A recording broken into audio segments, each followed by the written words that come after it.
Nous allons ouvrir la parole de Dieu. Nous allons ouvrir la parole de Dieu ensemble ce matin et prendre un passage sur la suite de notre étude que nous faisons sur la prière. Comment rendre notre prière efficace. Depuis quelques dimanches, intercalés par d'autres prédicateurs, d'autres thèmes, nous avons l'occasion d'aborder ce point. Voilà ce que nous avons vu ensemble ces derniers dimanches. Concernant la prière, nous avons vu qu'il fallait arrêter de passer des heures à raconter notre vie à Dieu, parce qu'il connaissait toutes choses. Nous avons vu également qu'il nous fallait arrêter de conseiller Dieu dans nos prières et de lui dire ce qu'il devait faire dans notre vie, parce que ça aussi, il savait le faire. Et par conséquent, nous avons vu aussi que nous devions réapprendre à écouter la voix de Dieu, afin que Dieu nous oriente et nous conduise dans la prière. Et puis, nous avons vu deux autres points il y a quelques dimanches. Ne pas nous opposer à la volonté du Saint-Esprit, quand par exemple il nous demande de faire ou de vivre des choses qu'on n'a pas forcément envie sur le plan humain, mais qui sont de sa volonté, de sa direction. Et puis pour cela, apprendre à nous laisser diriger par le Saint-Esprit. C'est les 5 premiers points que nous avons vus sur ces quelques dimanches. Ce matin, j'aimerais voir encore quelque chose de pratique. Nous avons vu la dernière fois la vie de l'esprit, le parler en langue, à quoi servait l'action du Saint-Esprit dans notre vie de prière. Et j'aimerais voir quelque chose de très simple ce matin avec vous, c'est comprendre la puissance de la prière. Parce que la prière a une véritable puissance. Mais pour cela, il faut que nous soyons parfois libérés dans nos cœurs, dans nos vies, d'un certain nombre de choses. Faisons une lecture, s'il vous voulez bien, dans l'épître de Jacques, le chapitre 5 et le verset 13 dans vos Bibles. Et je vais lire ici la version parole vivante. Et il est dit ceci. Jacques, chapitre 5 et le verset 13. L'un de vous passe-t-il par l'affliction ou la souffrance? Est-ce qu'il y a quelqu'un qui passe par l'affliction ou la souffrance? Personne, d'accord? Formidable, on a une église bénie. Il est dit, si toutefois c'était votre cas, qu'il prie. Amen. Bon. Est-ce qu'il y a quelqu'un qui est dans la joie ce matin? 2, 3 aussi, d'accord, super. Il est dit alors qu'il chante des psaumes et des cantiques. Est-ce qu'il y a quelques personnes qui sont malades? Il peut y en avoir aussi? Il est dit qu'ils appellent les responsables de l'Église. Ceux-ci prieront pour cette personne après lui avoir fait une onction d'huile au nom du Seigneur. J'aimerais essentiellement m'arrêter, on pourrait étudier ce passage bien sûr, mais ce matin j'aimerais essentiellement m'arrêter sur le verset 15.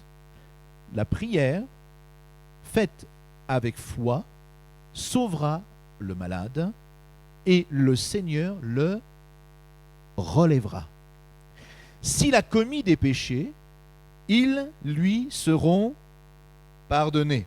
Et le verset 16, prenez l'habitude de confesser mutuellement vos péchés et de prier les uns pour les autres, afin que vous soyez bénis, sauvés, libérés, délivrés, guéris, afin que vous soyez guéris.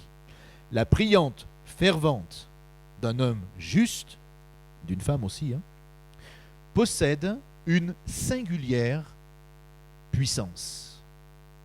La prière agissante du juste a une grande efficacité. Ça, c'est dans la version Louis II.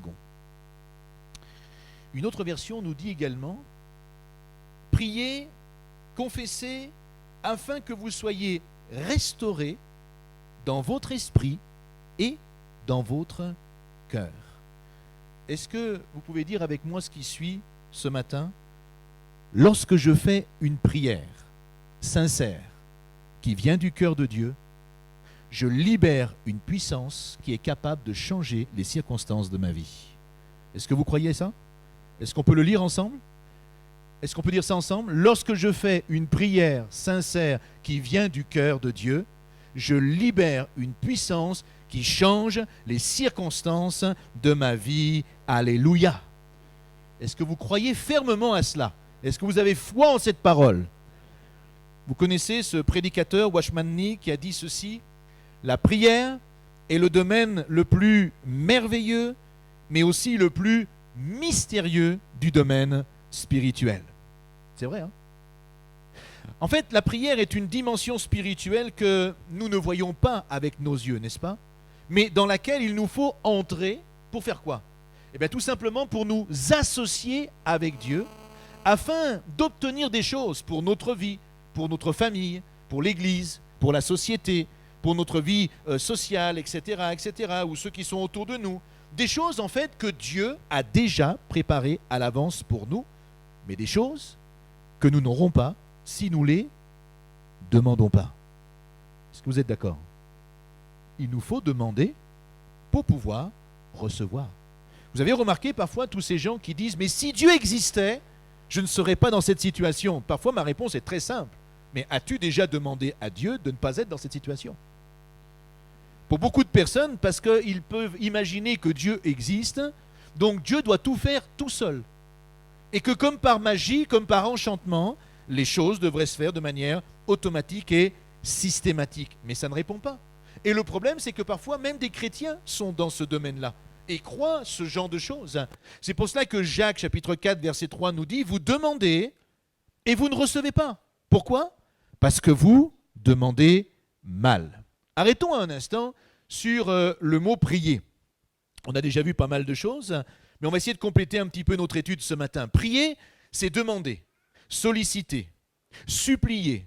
C'est demander l'aide de quelqu'un. On pourrait dire que la prière commence par un désir dans notre cœur, n'est-ce pas? Parce qu'il y a un besoin, il y a le désir de voir quelque chose ou que quelque chose se manifeste. Donc il y a un désir pour qu'ensuite nous puissions demander. Je ne sais pas si vous avez déjà réfléchi à la notion de désir dans la Bible, mais il y a vraiment des choses qui sont très intéressantes. Peut-être un jour on aura l'occasion d'étudier cela. Mais je crois que Dieu sait mettre de bons désirs dans notre cœur. Et c'est pour cela que nous devons discerner les désirs qui sont en nous, les envies, qui viennent ceux de Dieu, mais ceux qui viennent aussi de notre chair. Parce qu'il y a aussi là notre volonté. C'est pour ça que dans le psaume 37 au verset 4, il est dit, et c'est un psaume que vous connaissez certainement toujours très bien, « Fais de l'Éternel tes délices et il te donnera ce que ton cœur... » Et nous, on aime surtout la deuxième partie du verset, hein? Combien des fois j'ai des chrétiens ou des gens qui connaissent un peu la Bible qui disent « Oui, mais il est écrit, fais de l'Éternel tes délices, mais il est dit, il te donnera tout ce que ton cœur désire. » Oui, c'est vrai, mais il fait aussi de l'Éternel tes délices. Qu'est-ce que ça veut dire?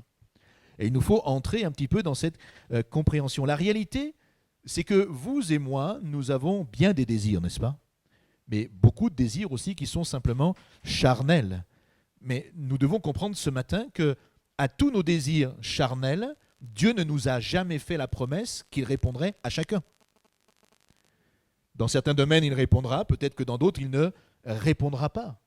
Et c'est pour ça que l'apôtre Paul nous dit dans Galates au chapitre 5, le verset 16, « Marchez selon l'esprit et vous n'accomplirez pas les désirs de la chair. » Pourquoi aujourd'hui dans l'Église? Parce qu'il faut le citer tel que cela est, beaucoup marchent selon les désirs de la chair. Mais parce que justement, ils ne vivent plus selon l'Esprit de Dieu. Comment vivre selon l'Esprit de Dieu? Rétablissons ou établissons ou entretenons une bonne relation avec le Père, comme nous l'avons chanté ce matin. Tu es mon Père, tu es mon roi. Quand on dit ou qu'on proclame que Dieu est notre roi, qu'est-ce que cela incombe?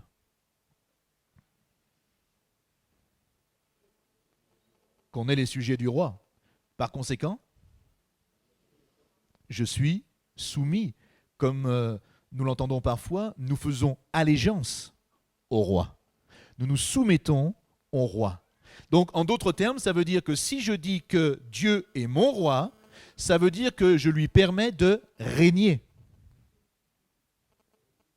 sur mon cœur, sur mes pensées, sur ma vie. Il règne. Et c'est ça, cette relation avec lui que le Seigneur veut que nous puissions avoir. Parfois, réfléchissez à cela. Combien de fois nous disons à Dieu qu'il est notre roi, mais en fait, il ne règne pas. Parce que nous faisons ce que nous voulons.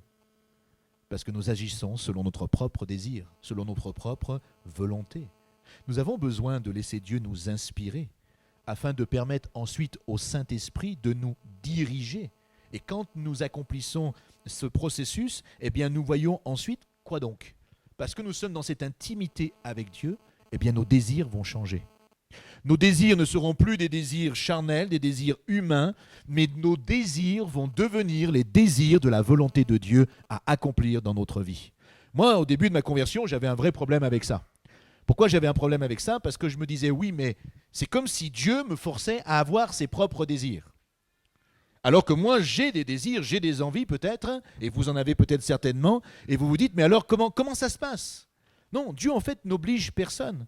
Il y a juste une chose qu'on a oubliée, c'est qu'en fin de compte, les plans de Dieu pour notre vie sont nettement meilleurs que les nôtres. C'est ça la réalité.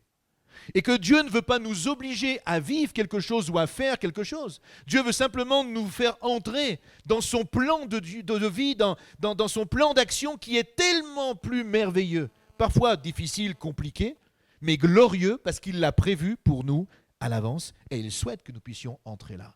Donc notre relation avec Dieu doit être comme une relation que nous pouvons avoir avec quelqu'un, c'est-à-dire une relation qui doit s'entretenir, évoluer. Pas simplement rester statique ou identique, ne pas changer. Normalement, si on travaille notre relation fraternelle et si on travaille la relation d'amitié que nous pouvons avoir avec les uns les autres, eh bien, normalement, notre relation doit grandir, doit s'établir, doit mûrir, doit s'épanouir. Notre relation doit grandir dans notre communion, dans l'amour que nous pouvons avoir les uns ou les autres. Je suis parfois un petit peu étonné d'entendre certains chrétiens ou même des pasteurs ou autres qui se déplacent d'église en église et puis qui disent tiens, on a revu un tel, ah ben ils n'ont pas changé, ils sont toujours pareils, depuis 5 ans, depuis 10 ans, voilà, ils en sont toujours, c'est vraiment formidable, ils sont toujours identiques. Moi je pense qu'on a un problème parce que je crois d'une certaine manière que ça c'est pas normal. Pourquoi ? Parce que nous sommes appelés à grandir dans la maturité spirituelle. Et le problème majeur aujourd'hui de nos chrétiens en France, pour parler que de la France, c'est que beaucoup ne veulent pas grandir dans la maturité spirituelle. C'est une réalité. Ça veut dire quoi, grandir dans la maturité spirituelle? Grandir dans la maturité spirituelle, ça veut dire je me prends en charge, je prends mes responsabilités, j'arrête tout le temps d'être un enfant, j'arrête toujours de compter uniquement sur les autres. Ça ne veut pas dire que les autres ne sont pas là. Ça veut dire que je prends mes propres responsabilités. Quand je traverse des soucis, des difficultés, des problèmes, eh bien j'ai une propre relation avec Dieu qui fait que cette intimité-là va m'aider à grandir et aller plus loin. Grandir dans la maturité spirituelle, c'est changer de camp. C'est ne plus toujours être aidé, mais c'est commencer par aider les autres. Or, aujourd'hui, on a un vrai problème avec ça dans nos églises. Beaucoup ne veulent plus prendre de responsabilités. Beaucoup ne veulent plus s'engager dans ceci ou dans quoi que ce soit d'autre. Pourquoi ? Mais parce qu'ils préfèrent se laisser assister. Ou ils préfèrent tout simplement ne pas justement gérer leurs propres responsabilités. Le problème, c'est qu'aujourd'hui, c'est un véritable fléau. J'aimerais simplement vous dire que la maturité spirituelle ne se trouve pas dans des livres d'hérésie qui incitent les chrétiens à délaisser leurs bonnes habitudes, de vivre leur foi et de vivre l'Église au quotidien. La maturité spirituelle, elle ne se trouve pas sur Internet, où on entend et on voit tellement de choses. Mais excusez-moi, la plupart des chrétiens n'ont pas suffisamment même de fondements spirituels nécessaires pour juger de ce qui est bon ou pas, pour juger ce qui est conforme à la saine doctrine ou pas. Comme je suis souvent atterré d'entendre certaines personnes qui vont donner du crédit à telle vidéo ou à tel enseignement ou à tel ceci, tel cela. Et quand des fois je pose simplement une seule question, mais connaissez-vous véritablement la personne qui enseigne ?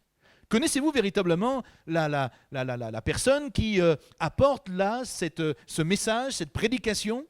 Mais 99% des cas, on me répond, non.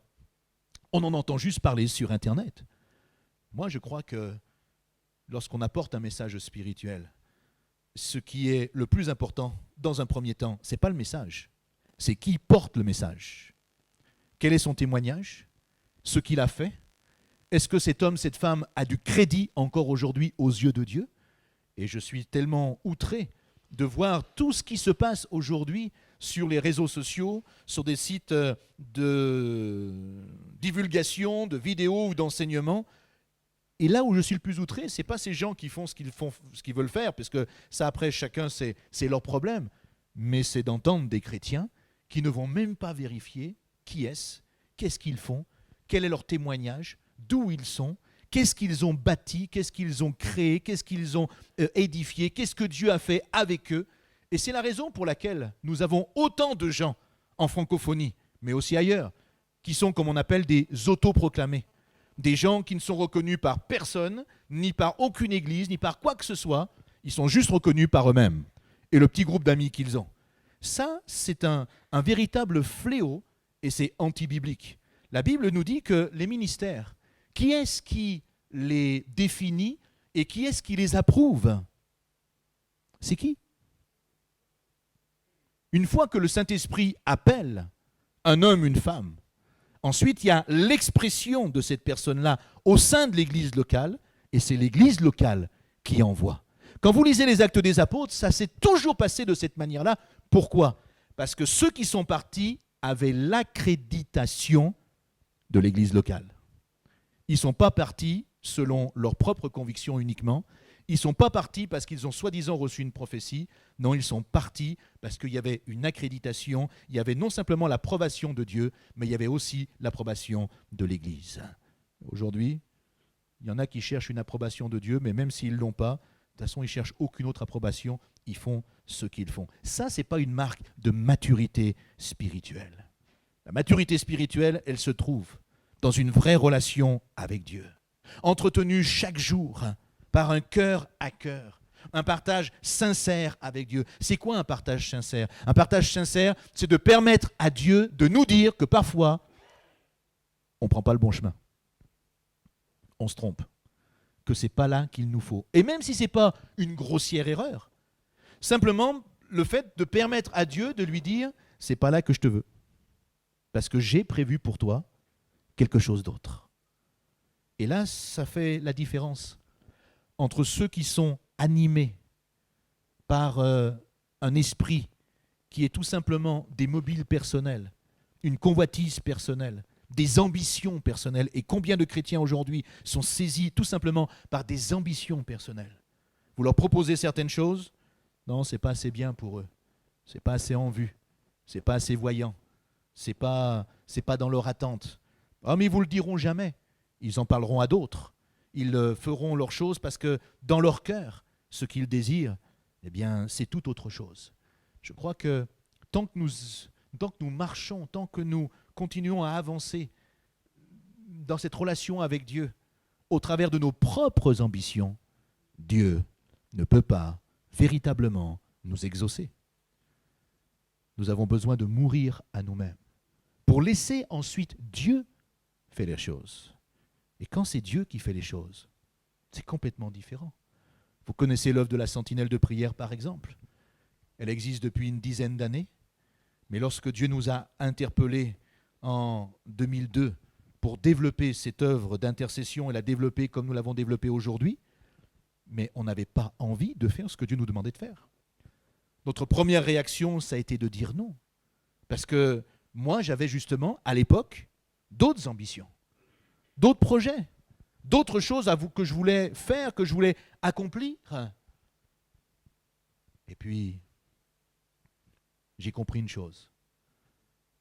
J'ai compris que quand on obéissait ou qu'on désobéissait, de toute façon, il y avait une conséquence dans nos vies. Et qu'il était préférable d'avoir une conséquence quand on obéissait à Dieu plutôt que quand on désobéissait à Dieu. Alors on s'est soumis à ce que Dieu veut faire. Et aujourd'hui, eh bien, chaque année, Dieu est fidèle et il continue à développer, à faire des choses, même si parfois on n'a pas forcément envie d'y aller. On fait quelques voyages en Afrique, on fait des enseignements, mais Dieu nous a dit des choses précises. Au départ, on faisait des actions d'évangélisation, des missions. Et puis un jour en Afrique, Dieu clairement nous a dit « Je veux maintenant que vous arrêtiez les campagnes d'évangélisation ». Alors on a eu un temps de jeûne et prière avec mon épouse, on s'est mis en recul, on a réfléchi, on a prié, on a cherché la face de Dieu. Et puis de manière humaine, on s'est dit, ben voilà, Dieu veut arrêter que nous voyageons et que tout ce que nous faisons actuellement, bien voilà, ça se stoppe. Alors on n'a pas insisté, on a juste obéi parce qu'on ne savait pas exactement ce que Dieu voulait faire en fait. Et ce qui n'était pas dans notre esprit à l'époque, c'est que non simplement Dieu voulait qu'on arrête les campagnes d'évangélisation, mais pas pour qu'on stoppe tout, non, parce que lui avait d'autres projets. Et il voulait faire autre chose. Et c'est là qu'on a commencé à comprendre dans la prière et dans cette maturité avec lui, dans cette communion avec Dieu, qu'en écoutant ce que lui a pour chacune de nos vies, c'est là que nous sommes épanouis. Jamais nous aurions imaginé faire en Afrique ce que nous faisons aujourd'hui. Jamais nous aurions pensé faire ces séminaires pour le couple, la famille ou le leadership, avoir rencontré tous ces hommes politiques, ces hommes d'affaires, ces personnalités qui ont voulu suivre toutes ces sessions. Et jamais nous aurions imaginé un seul instant que nous aurions été dans ce contexte-là. Jamais. Mais parce que nous avons obéi à la pensée de Dieu. On ne comprend pas tout de suite. Mais on dit, Seigneur, fais ta volonté. Ouvre les portes que tu souhaites. Nous, on s'était dit, qui va inviter quelqu'un qui fait des enseignements, de l'édification? Non, ça ne s'invite pas en Afrique. On invite des évangélistes, des téléévangélistes, on invite des gens qui remplissent des stades, on invite... Mais combien on a été surpris de voir Dieu nous donner des opportunités. La maturité spirituelle se trouve dans une relation vraie, sincère et intime avec Dieu. Et de cette même manière, alors, plus j'avance avec Dieu, et normalement, mieux je le connais. Plus je marche par l'Esprit, mieux je sais ce qu'il attend de ma vie. Pourquoi ? Parce que je vais discipliner ma vie à mieux appliquer mon existence, à le suivre, à marcher dans ses voies. Avez-vous remarqué combien, au début de votre conversion, Dieu agit promptement ? Avez-vous remarqué que lorsqu'on se convertit, qu'on donne notre vie à Jésus-Christ, ou qu'on est en train de s'approcher de lui, combien Dieu exauce nos prières ? Avez-vous remarqué combien de chrétiens, quelques mois plus tard, quelques années plus tard, sont frustrés parce que tous disent, mais il semblerait que Dieu n'agit plus de la même manière. Après quelque temps, il semblerait que Dieu n'agisse plus de la même façon. En fait, nous devons comprendre qu'il est en train de nous dire quoi ? Il faut que tu grandisses. Il faut que tu apprennes à mieux me connaître. Ça serait temps que tu sortes de l'enfance et que tu deviennes une femme spirituelle, un homme spirituel, adulte, qui sache te débrouiller par toi-même. Et ce qui se passe dans la nature, quand on met un enfant au monde, vous n'allez pas nourrir votre enfant toute la vie. Si Dieu vous donne la grâce d'avoir un enfant, c'est simplement pour que vous le gardiez un temps, afin de lui donner tout ce qu'il faut pour qu'il devienne mature et qu'ensuite il se débrouille par lui-même. On est d'accord ou pas ? Eh bien, sur le plan spirituel, c'est la même chose. C'est exactement la même chose. L'Église, les frères et sœurs, les ministères, les dons, les talents que Dieu a donnés aux uns et aux autres sont simplement des dons, des talents, des ministères que Dieu a donnés pour un temps. Quel temps ? Le temps que vous puissiez grandir, prendre votre maturité, que vous puissiez apprendre, découvrir, suivre, que vous puissiez connaître ce Dieu merveilleux comme nous pouvons le connaître aujourd'hui. Mais que ensuite vous-même, vous deveniez ce tuteur, cette tutrice, ce mentor. Que vous-même, vous puissiez avoir sous vos ailes d'autres personnes que vous allez orienter, guider, diriger. Maintenant, dites-moi, si vous ne savez pas comment marcher, comment pourrez-vous guider quelqu'un d'autre ? La Bible nous dit, si tu es aveugle, c'est pas possible que tu puisses mener un autre aveugle, parce que les deux vont tomber quelque part. Donc il est important que nous puissions développer notre connaissance, comprendre les plans de Dieu, les projets de Dieu, la vision de Dieu, les stratégies de Dieu, mieux le connaître et le reconnaître quand c'est lui qui parle, quand c'est lui qui se manifeste, et tout cela nous amène à grandir dans cette maturité spirituelle. Au fur et à mesure des années, Dieu ne s'adresse pas à nous de la même manière, parce que justement, normalement, nous devrions avoir découvert comment fonctionne son cœur. Non ? Comment fonctionne son royaume ? Comment il nous a placés ici-bas et quel est le but que nous avons sur cette terre ? Et qu'est-ce qu'il veut pour nous et avec nous ? Et nous devons tous, aujourd'hui, découvrir ce que Dieu a pour nous. C'est de cette manière-là que Dieu nous rend épanouis. Quand nous connaissons l'objectif et le but que nous avons sur cette terre. Trop d'hommes et de femmes sont sur cette terre, ne savent pas ce qu'ils font. N'ont pas d'objectif précis, n'ont pas de but précis. Ils ont une vie, mais ils se trouvent sans intérêt. Par la grâce de Dieu, votre vie peut être complètement différente. Il y a un intérêt, il y a un but que Dieu veut nous donner. Alléluia. Quelqu'un a dit que prier, c'était demander à Dieu ce que nous possédons déjà. Ça vous parle, ça? En fait, d'une autre manière, on pourrait dire que j'obtiens aujourd'hui, par la prière, ce qui a déjà été payé par le sang de Jésus il y a 2000 ans. On est d'accord? En fait, c'est comme si nous avions un compte bancaire au ciel. C'est un peu ça. Une prière, c'est comme si je vais émettre un chèque bancaire, mais avec un autre compte. Là, on est en période parfois de crise, nos comptes ne sont pas toujours très pleins. Mais le compte bancaire céleste, lui, est archi plein. Pourquoi? Parce que sur ce compte bancaire, toutes nos bénédictions sont déjà stockées, elles sont en réserve. Sur le compte de Dieu, tout est là, tout est réservé, tout est classé, tout est prévu pour chacun d'entre nous. Nous n'avons qu'une chose à faire, demander la bénédiction de Dieu sur notre vie. Apprendre à prier selon sa volonté pour que Dieu déverse justement ses grâces dans notre vie. Ça veut dire quoi? Ça veut dire qu'en fait, dans la prière, et comprenez bien l'état d'esprit, nous ne sommes pas obligés d'obliger Dieu justement à nous donner quelque chose. Nous ne sommes pas obligés de quémander, d'en faire appel à sa pitié pour que Dieu fasse quelque chose pour moi. Pourquoi? Parce que Dieu est déjà d'accord pour faire quelque chose pour nous, puisqu'il a déjà donné son Fils, il y a 2000 ans, mourir sur la croix à Golgotha. Donc il a déjà payé pour moi. Vous savez, vous pouvez avoir de l'argent sur un compte bancaire, mais pour le dépenser, vous êtes obligé d'aller au distributeur, retirer de l'argent ou de faire un chèque. Si vous ne faites pas ces choses, eh bien, votre argent restera à la banque.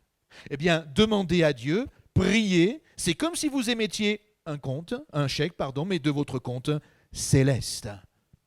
Rappelez-vous, l'or et l'argent lui appartiennent. C'est ce qu'il nous dit. C'est lui qui le dit, c'est pas moi. L'or et l'argent lui appartient. Alors, chers amis, arrêtons de cultiver le petit dans notre vie et découvrons ce que Dieu a en réserve pour chacun d'entre nous. Amen. Arrêtons de toujours voir le petit, de dire c'est petit, je vais donner petit, je vais faire petit, je vais aller. Non, Dieu est un grand Dieu.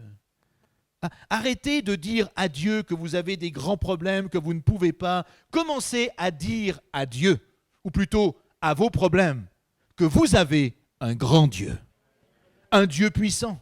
Commencez à parler à votre âme, commencez à parler à vos problèmes et dites j'ai un Dieu qui est de toute façon capable de résoudre ce problème-là. Je vais lui faire confiance. Tout autour de moi, la vie d'aujourd'hui me montre que ça ne pourra pas marcher humainement, mais par la foi, la Bible me dit que mon Dieu est plus grand que mes problèmes. Et nous devons mettre ça au plus profond, non simplement de notre esprit, mais de notre cœur. Alors arrêtez de dire à vous-même parfois que vous passez par des périodes difficiles. Oui, ça peut être vrai. Mais par conséquent, alors vous n'allez plus faire les choses que vous devriez faire. Vous n'allez pas aider cet ami, vous n'allez pas aider cette famille, vous n'avez pas le goût pour faire telle ou telle chose. Certains ne vont pas donner leur dîme, ne vont pas donner leur offrande, tout simplement parce qu'ils sont là et disent « Oh non, non, en ce moment c'est difficile ». Mais à quelle période ça sera plus difficile? C'est tout le temps difficile. Qu'est-ce que Dieu nous demande? Pas de choisir la période où c'est facile ou c'est difficile. Pas de choisir la période si j'ai un projet parce que je construis quelque chose, une entreprise, une maison, parce que j'ai des projets, je dois partir en vacances, etc. Non, Dieu dit simplement, mets en pratique ma parole. Donne. Le peu que tu as, donne-le. Et moi, je vais le faire fructifier. Et c'est ce que le Seigneur nous demande aujourd'hui. Obéis à ta parole. Le plus petit que Dieu nous demande, c'est la dîme. Moi, je dis souvent que la loi nous demande de donner 10% de nos revenus.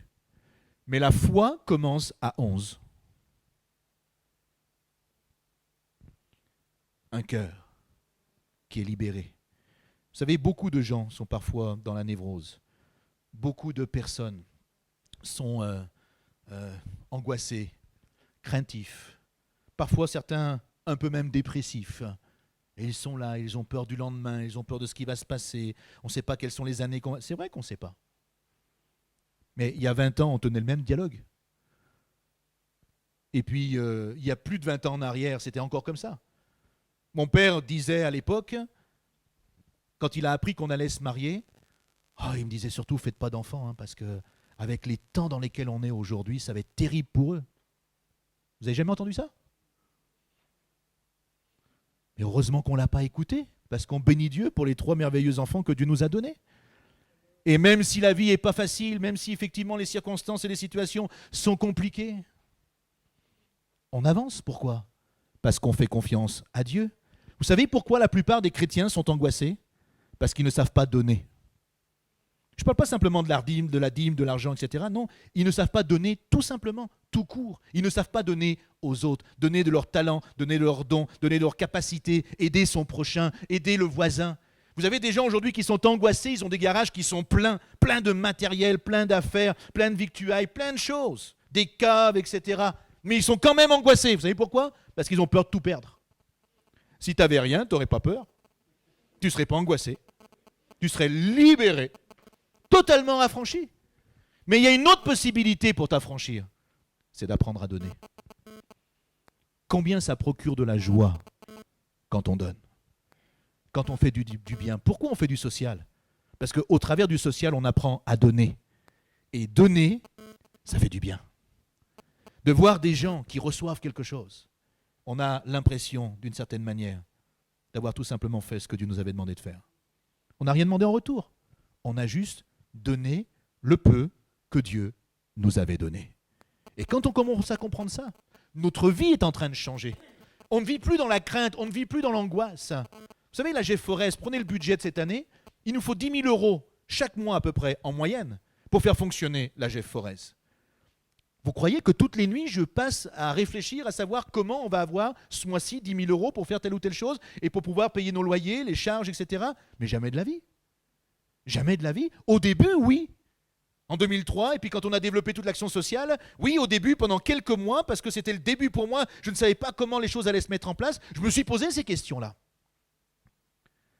Mais quand j'ai vu ce que ça produisait sur mon organisme, j'ai dit waouh, faut que ça arrête là. Je n'ai jamais pouvoir supporter une telle charge. On a démarré, en janvier, on a fait les travaux.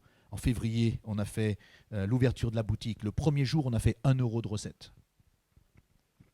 Le deuxième jour, on a fait 2 euros. J'ai dit, c'est super, si ça double tous les jours, bientôt on est riche.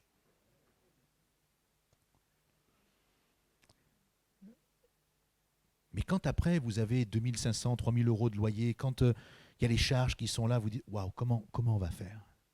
Et c'est là qu'on apprend à compter sur la grâce de Dieu. J'aimerais informer ceux qui sont là depuis pas longtemps et renouveler la mémoire de ceux qui sont là depuis l'origine et qui ont travaillé, qui ont vécu ça avec nous. Février, mars, avril, mai, juin, nous avons reçu de différents endroits, et très souvent, pas de l'Église, des sommes incroyables pour nous soutenir dans l'action sociale.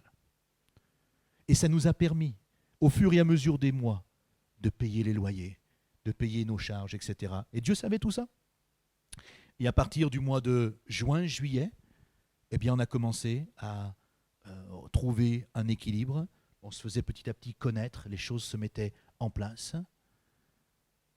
Et au début, moi, il n'était pas question de dire aux propriétaires on n'a pas les moyens de payer les loyers, on n'a pas... Non, on s'était engagé, on était convaincus que c'était le plan de Dieu. On avait mis des toisons, des choses précises qui étaient là. On avait justement cherché la face de Dieu. Dieu nous avait répondu avec précision. 7 toisons, 7 tests on avait mis à Dieu. J'avais dit au comité qui travaillait avec moi, je leur avais dit, si Dieu répond simplement qu'à 4/5 sur une des toisons qu'on a mis, on ne signe pas, on ne s'engage pas. Et Dieu a fait quelque chose d'extraordinaire. il a répondu à chaque toison, à chaque chose qu'on demandait de manière précise. Dieu a répondu, il a répondu. Tout le comité. Et à un moment donné, quelqu'un dans le comité s'est levé, il a dit un soir, là on est au pied du mur. Là on est au pied du mur. On a tout demandé à Dieu, Dieu nous a tout donné. Qu'est-ce qu'il faut faire? Et je vous assure que là je transpirais et j'aurais bien voulu qu'une des toisons soit au 4/5e, vous voyez, pour qu'on puisse dire non, on se retire, on ne signe pas parce que là c'est pas... Non, tout était tellement parfait, tout le monde donnait ce témoignage-là. Alors on s'est engagé, on a signé. Mais dans mon cœur, dans mon esprit, j'étais là, je me disais mais comment on va faire? Comment on va faire? Humainement, il n'y avait pas de possibilité. Mais Dieu, lui, il savait comment faire. Il avait déjà son plan, ses projets qui étaient prévus, c'était là. Et combien on a reçu des dons pour payer les loyers, des choses, mais incroyables. On recevait des chèques au début de 2 000 euros, de 4 000 euros, de 6 000 euros. J'ai jamais reçu autant de chèques avec un tel montant. J'étais impressionné. Et tout cela a servi à développer tout le début de l'action sociale. Ça nous a permis de nous mettre à flot. Et pendant les premiers mois, je me suis dit, mais forcément, à un moment donné, les dons vont s'arrêter. Comment ça va se passer? Et la nuit, au début, je dormais assez mal. La journée, je m'interrogeais, j'étais inquiet, parce que c'était ma première expérience vraiment dans ce domaine-là. Et puis un jour, j'étais en vacances, en août, et je me suis retrouvé dans une montagne, là, on était avec les enfants, la famille, et puis à un moment, tout seul, comme ça, j'ai parlé à Dieu. Puis je lui ai dit, écoute, en fait, si je suis dans cette situation-là, c'est à cause de toi. Parce que c'est toi qui nous as mis là. C'est toi qui as mis ces désirs dans notre cœur, de développer et de faire. Alors, comme tu as mis ces choses dans notre cœur, c'est que toi, tu as un plan. Maintenant, moi, je ne connais pas ton plan. Mais tu sais ce que je vais faire, Seigneur? Je vais te laisser l'accomplir, ton plan. Et moi, je vais me mettre en retrait. Donc, ce que je vais faire à partir du mois de septembre, je vais tout mettre en prélèvement automatique. Les loyers, l'électricité, l'eau, toutes les charges, tout en prélèvement automatique. Et tu vas te débrouiller. Parce que cette affaire-là, ce n'est pas notre affaire. C'est ton affaire. C'est toi qui as répondu aux toisons. C'est toi qui as mis ces choses dans notre cœur. C'est toi qui as donné les personnes pour développer ces choses. Alors nous voulons simplement te faire confiance. Et en septembre, c'est ce que j'ai fait. Tout en prélèvement automatique. Et si vous saviez comme je dors bien, parce que c'est plus mon affaire. C'est l'affaire de Dieu. C'est lui qui gère, c'est lui qui organise, c'est lui qui fait. Bien sûr, nous sommes là, mais quelque part, eh bien, c'est lui qui avait ses plans. Notre seul rôle à nous, c'est de comprendre les plans de Dieu et de pouvoir les vivre pleinement. Alors réalisons que si nous comprenions vraiment la puissance de la prière, eh bien en fait, nous prierions bien plus souvent. Et ce ne serait pas un poids, un fardeau. On n'entendrait pas des gens qui disent « Oh là là, encore la prière. Oh, puis mardi soir, comment ça va se passer? Est-ce que ça va être ceci? Est-ce que ça va... » Je ne comprends pas qu'on puisse soupirer, transpirer, dire que c'est toujours pareil. Mais la prière, c'est toujours pareil. La prière, c'est parler à Dieu. Nous, on veut tout le temps de la nouveauté. Vous avez remarqué? On est dans un monde de nouveauté. On veut toujours des choses différentes, toujours des choses qui... Mais la prière, c'est la prière. L'intercession, c'est l'intercession. Le combat spirituel, c'est le combat spirituel. Il y a des besoins. Le Seigneur nous appelle. Grandissons un petit peu dans la maturité spirituelle. Arrêtons de prendre les standards de la télévision pour les appliquer à l'Église. Parce qu'on en est là aujourd'hui. On applique les nouveautés, on applique les standards. Et la télévision aujourd'hui nous influence tellement que ces choses entrent dans l'Église. Et ensuite, on veut que l'Église soit comme ce monde. La prière, si nous nous adressons, comme je le crois, à un Dieu qui est vivant, la prière pour chacun d'entre nous devrait particulièrement être un temps enthousiasmant. Un temps enthousiaste, un temps excitant. Pourquoi? Parce que Dieu va nous inspirer, Dieu va diriger, même si nous on prépare certaines choses. La réalité, c'est que lui va inspirer nos cœurs. Et il va mettre dans notre cœur certains sujets, certaines choses. Et ça va simplement nous amener à élever nos voix pour obtenir ce que lui a déposé en nous. Et c'est pour ça que nous avons l'exaucement de la prière. Parce que nous ne prions pas selon notre propre volonté, mais nous prions selon la volonté de Dieu. Alléluia. Et nous devons apprendre à nos enfants à prier aussi de cette manière-là. Parents, ne faites pas simplement qu'éduquer vos enfants en leur racontant des histoires bibliques, mais montrez-leur que Dieu est vivant et qu'il parle aujourd'hui encore. C'est pas simplement un Jonas comme ça qui est allé dans un poisson, c'est pas non, des tout petits, montrez-leur que Dieu parle. Montrez-leur, donnez-leur des exemples que Dieu est vivant, que Dieu est fidèle, que Dieu ne nous abandonne pas. Montrez-leur dès leur plus jeune âge que Dieu a un plan pour eux et que s'ils savent disposer leur oreille spirituelle par l'intérieur de leur cœur, Dieu se révélera dans leur vie et fera des choses extraordinaires. La prière, ce n'est pas un rythme religieux, c'est l'expression de notre être. À chaque moment de notre vie, à chaque endroit où nous nous trouvons sur le chemin, ou que nous faisons quelque chose, c'est l'expression de ce que nous faisons, la prière. En fait, je pourrais simplement vous dire, et ce que je suis en train de vous enseigner, c'est que prier doit être aussi naturel que respirer. Vous ne réfléchissez pas à la respiration. Vous n'êtes pas dit une seule fois ce matin quand vous êtes arrivé, tiens, pendant qu'il prêche, Emmanuel, il ne faudrait pas que j'oublie de respirer. Personne ne s'est dit ça. Vous respirez simplement. Eh bien, la prière, ça doit être exactement la même chose. Nous pouvons bien sûr programmer des temps de prière, ça c'est de l'intercession. Avoir des listes de prières, c'est très bien et c'est un moyen d'être équilibré, c'est un moyen de pouvoir nous discipliner justement à la prière, parce que très souvent c'est ce qui nous manque. Mais avoir une communion avec le Père, je n'ai pas besoin de le programmer. Ça se fait à la maison, ça se fait au travail, ça se fait en balade, ça se fait quand je suis en voiture, quand vous faites la vaisselle ou quand vous tondez la pelouse ou que vous bricolez ou que peu importe. À n'importe quel instant, à n'importe quel moment, nous pouvons avoir une communion avec le Père. Même quand vous vous levez la nuit parce que vous avez une envie pressante. Si prier, c'est parler, même si on se lève la nuit, qu'est-ce qui nous empêche de dire simplement « Seigneur, je t'aime ». Il n'a rien fait, on n'est pas dans un temps d'intercession, on n'est pas là à genoux, on n'est pas... Non, on est là, on est réveillé. On est réveillé. Seigneur, je t'aime. Tu es vraiment merveilleux pour moi. Merci pour ce que tu m'accordes. Tu étais tellement bon pour moi. Tu es tellement bon dans mon existence. Par rapport à tout ce que tu me donnes, je suis tellement reconnaissant. Tellement heureux de t'avoir comme sauveur, de t'avoir comme Père. Et je suis tout particulièrement tellement heureux de t'avoir comme un ami. À votre avis, qu'est-ce que Dieu pense si nous lui parlons comme cela ? Plutôt que « Seigneur, fais ceci, Seigneur, fais cela, Seigneur, je te demande encore ceci, Seigneur, je te demande... » Vous imaginez le langage ? Ce qu'on demande à Dieu ? Qu'est-ce qu'il ressent ? Souvent, j'ai pris cet exemple, beaucoup l'ont déjà entendu, mais quand on est parent et que sans qu'on ait sollicité par quoi que ce soit, on a des enfants qui arrivent dans la salle à manger et qui, simplement, gratuitement, comme ça, nous disent « Papa, je t'aime, maman, je t'aime ». Vous qui êtes parents pour la plupart, ça vous fait rien, hein ? Hein ? Ça vous ferait rien du tout. Papy, mamie, vous avez le petit enfant qui arrive là, vous ne lui avez pas promis 5 €, rien du tout, hein ?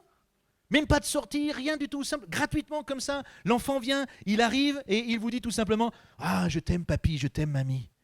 Combien je t'apprécie, combien je suis heureux avec toi papa, maman. » Mais ça ne réjouit pas notre cœur, ça ?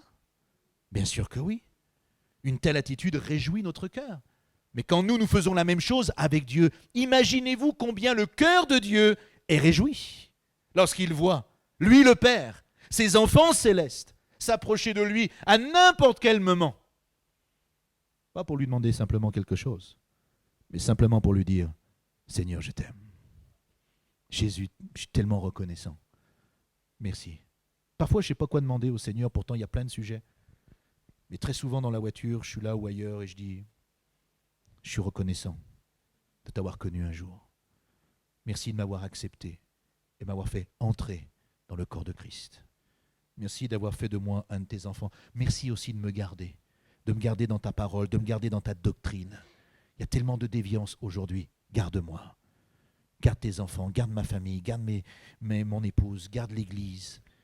Il y a tellement de choses que Dieu nous accorde ses grâces.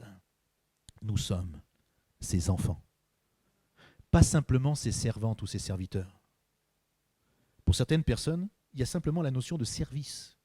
Non, on n'est pas simplement les serviteurs ou les servantes de Dieu. On est ses enfants. Amen. Est-ce que nous pouvons comprendre cela ? Quand on est enfant, on parlait du roi tout à l'heure. Et c'est ça, parfois la complexité pour certaines personnes. On n'est pas simplement ces sujets, mais nous faisons partie de la royauté divine. Nous sommes co-héritiers avec Christ. Vous me suivez ? Christ est devenu mon frère, votre frère, quand vous êtes converti. Vous suivez? Relisez Hébreux, les épîtres de Paul, etc. Il est devenu mon frère. Il n'est pas simplement mon Dieu, il est aussi mon frère. Je suis devenu légitime. J'ai droit, comme lui, à l'accès au royaume. Alléluia. Ça veut dire que le Père veut déverser ses grâces sur ma vie. Et c'est pour ça que nous devons changer notre manière de prier. Élargir notre compréhension de la prière.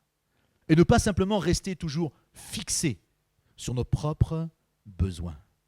Parce qu'en fin de compte, la prière, c'est un moyen formidable d'entrer dans les plans de Dieu. Et pour cela, nous devons comprendre les 3 niveaux de la prière. Je vais juste les énumérer sans trop les détailler. Vous savez qu'en temps de guerre, les militaires parlent souvent de différents choix. Vous avez un choix logistique, un choix tactique et un choix stratégique. Le choix logistique, c'est quoi? On reste simplement sur le choix. Le premier, merci. Le choix logistique, c'est quoi? C'est mettre l'accent sur ses besoins personnels. C'est ça le choix logistique. Donc la perspective de cette prière, ce type de prière, c'est une perspective tout simplement temporelle. Ça veut dire quoi? Ça veut dire qu'elle a simplement un temps fixé, puis qu'ensuite, pour la définition de son application, ça disparaîtra. Si je devais par exemple prier pour quelque chose de très pratique, comme ce matin, j'ai conduit la louange. Si je devais prier et si je priais pour ce moment particulier, ce culte, de quelle manière, si j'ai une prière logistique, comment ça va se passer? Je pourrais prier de cette manière-là. Je pourrais dire, Seigneur, aide-nous à bien conduire la louange ce matin. Aide-nous à finir à temps. Alléluia, je pensais que vous alliez dire Amen là. Fais en sorte que les micros fonctionnent bien, que la sono fonctionne bien, et que si toutefois il y avait un problème, surtout, ne nous fais pas stresser, que nous puissions nous garder et nous maîtriser. Ça, c'est le niveau logistique. Maintenant, si on réfléchit pour aller un peu plus loin, le niveau tactique, c'est quoi? Le niveau tactique, c'est ce type de prière qui aura l'optique d'aider les autres.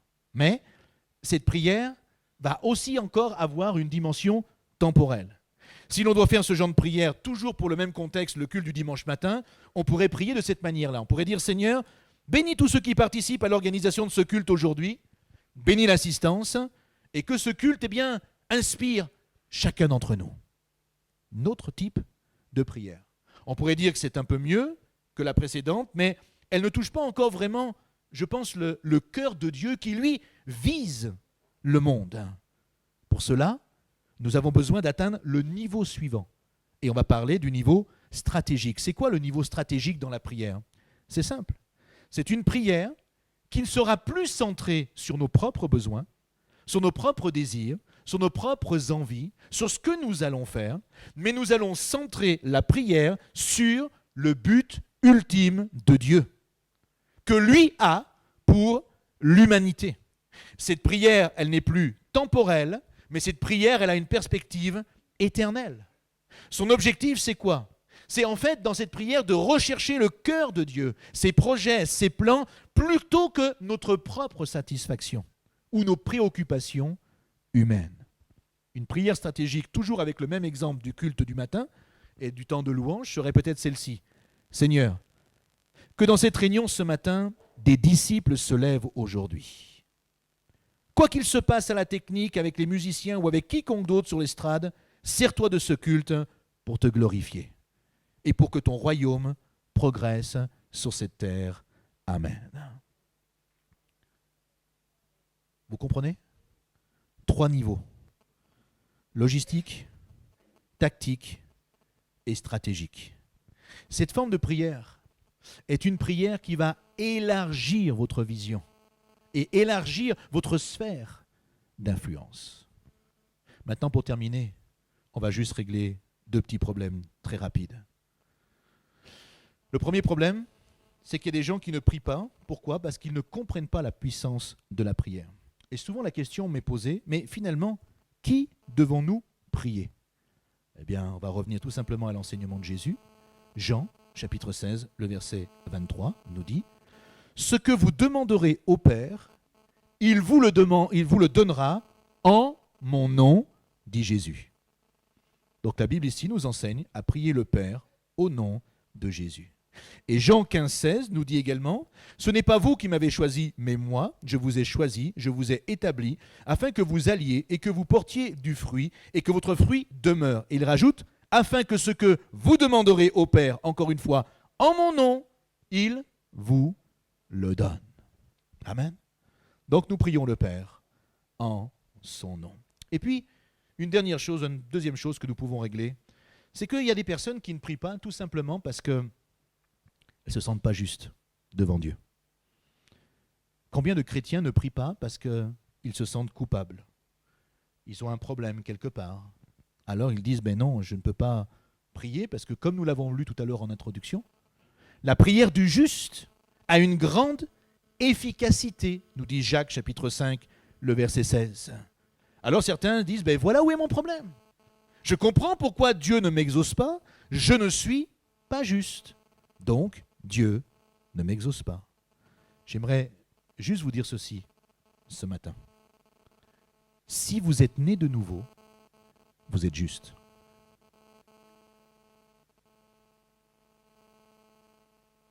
Si vous êtes né de nouveau, vous êtes juste. Je ne dis pas, écoutez bien, je ne dis pas que tout ce que vous faites est juste.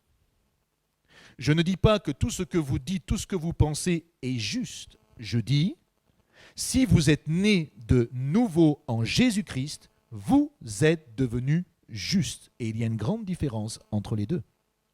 Pourquoi je dis cela? Car il est écrit dans Romains chapitre 8, le verset 1er, « Il n'y a aucune condamnation pour ceux qui sont en Jésus-Christ. » Waouh! Et pourtant des gens sont là, sont culpabilisés, ne vont pas, se torturent l'esprit continuellement. Arrêtons juste et concluons là-dessus. Être juste, c'est quoi?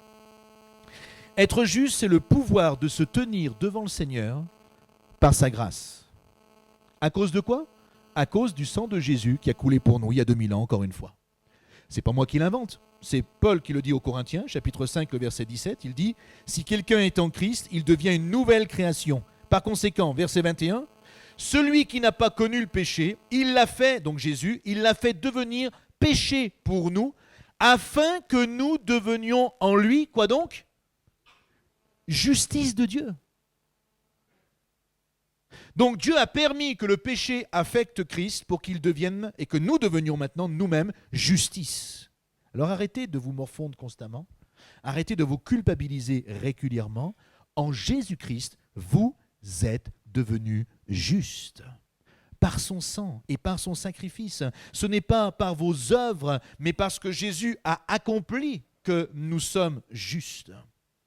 La justification, c'est tout simplement être juste parce que quelqu'un d'autre a payé nos fautes. La suite de l'épître de Jacques est très claire par rapport à ça. Elle est même assez étonnante. Au verset 17, il est dit « Élie était un homme de la même nature que nous. » Vous pourrez lire cela chez vous. Et il est dit « Il pria avec instance pour qu'il ne pleuve point, etc. etc. » Et ça finit par, verset 19, « Mes frères, si quelqu'un parmi vous s'est égaré loin de la vérité, et qu'un autre l'y ramène, qu'il sache que celui qui ramènera un pécheur de la voie où il s'était égaré sauvera une âme de la mort et couvrira une multitude de péchés. » Moi, dans ce texte, il y a quand même quelque chose que je ne comprends pas. Vous relirez l'épître de Jacques, ou en tout cas ce chapitre-là, chez vous, prenez quelques instants pour cela. Pourquoi je ne comprends pas? Parce que nous sommes en train, en fait, de parler de la prière. Jacques nous relate tout simplement l'histoire d'Élie. Jusque-là, rien à dire. Élie va prier, tout cela, le ciel va s'arrêter, ensuite la pluie va revenir, etc. Mais d'un seul coup, il semble que le bon Jacques sort complètement du contexte, et ensuite il nous parle de ceux qui se sont éloignés de Dieu, de ceux qui ont péché, de ceux qui ramèneront un pécheur de leur mauvaise voie, etc., etc. Je me suis dit, mais que vient faire cette pensée-là à la fin de cet épître, alors qu'on a prié, on parle de l'onction d'huile, ils appelleront les malades, etc. Je me suis dit, mais comment se fait-il? En fait, je crois que c'est assez simple. Vous savez, si un jour, il vous semble que vous n'êtes plus très juste et que votre prière ne semble plus trop efficace, eh bien, rappelez-vous cette histoire d'Élie ici, que Jacques nous retrace, de son expérience et de ce que Jacques est en train de nous enseigner. On prend souvent Élie comme un exemple, ou Élisée, ces prophètes qui ont accompli des choses extraordinaires. Et c'est vrai, Élie a expérimenté des victoires extraordinaires, mais j'aimerais vous dire qu'il a aussi expérimenté des défaites. Et on exprime tous ces moments. On passe tous par des moments tels que Élie est passé. Vous avez certainement des bons jours dans votre existence, mais vous avez certainement aussi des mauvais jours, n'est-ce pas? On a certainement des jours qui sont spirituels, mais on a aussi des jours qui sont charnels. Nous avons tous des moments où nous sommes enthousiastes, motivés, et nous avons tous des moments où nous sommes découragés, on a envie de tout abandonner. Nous avons tous des moments où nous avons un bon discernement spirituel, et puis nous avons tous des moments où nous sommes tout simplement à côté de la plaque. Nous avons tous des moments où une simple prière de foi pour quelque chose, et alors quelque chose d'extraordinaire va se passer. Et puis nous avons tous des moments où on a prié avec intensité, on avait même l'impression que le feu de Dieu allait descendre, et la réalité c'est que rien s'est accompli. C'est vrai ou c'est pas vrai? On passe tous par des moments comme ça. Pourquoi? Parce que nous sommes de la même nature qu'Élie. Si un jour vous passez par ces moments-là, rappelez-vous d'Élie. Il a accompli des choses extraordinaires, mais lui aussi, il est de la même nature que nous. Il a vécu aussi des moments difficiles. Il a aussi été découragé, comme toi, comme moi. C'est pour ça que j'aime ce passage d'Hébreux qui nous dit, 4,15, nous n'avons pas un souverain sacrificateur qui ne puisse compatir à nos faiblesses. Au contraire, Jésus, lui, il a été tenté comme nous en toutes choses, mais sans commettre le péché. Alors il nous est dit, approchons-nous donc avec assurance du trône de sa grâce, afin d'obtenir miséricorde et de trouver grâce pour être secourus dans nos besoins. Alléluia. Eh bien, approchons-nous, tout simplement. Acceptez d'être juste. Comprenez la puissance de la prière. Entretenez cette relation avec Dieu et obéissez-lui tout simplement. Vous allez vivre des moments exceptionnels avec le Seigneur. Amen. Prions ensemble pour terminer ces moments.